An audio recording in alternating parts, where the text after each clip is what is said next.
Mutton liver fry ఎంతో రుచిగా సింపుల్గా ఎలా తయారు చేసుకోవాలో చూద్దాం. ముందుగా ఒక ప్యాన్లో 3 టేబుల్ స్పూన్ నూనె వేసి వేడి చేయండి. నూనె వేడయ్యాక సన్నగా తరిగిన ఉల్లిపాయలు, 2 పచ్చిమిర్చిలు, కొద్దిగా కరివేపాకు వేసి బంగారు రంగు వచ్చే వరకు వేయించండి. తరువాత 1 టేబుల్ స్పూన్ అల్లం వెల్లుల్లి పేస్ట్, చిటికెడు పసుపు వేసి పచ్చి వాసన పోయే వరకు కలపండి. ఇప్పుడు శుభ్రంగా కడిగిన మటన్ లివర్ను వేసి బాగా కలిపి మూత పెట్టి సన్నని మంటపై సుమారు 10 నిమిషాలు ఉడికించండి. లివర్ బాగా ఉడికిన తరువాత తగినంత ఉప్పు, కారం పొడి వేసి మరో 5 నిమిషాలు కలుపుతూ ఉడికించండి.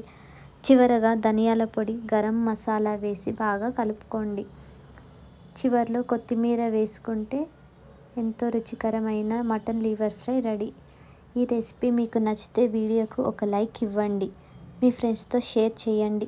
ఇంకా ఇలాంటి సింపుల్ అండ్ టేస్టీ రెసిపీస్ కోసం మా ఛానల్ను ఫాలో అవ్వండి.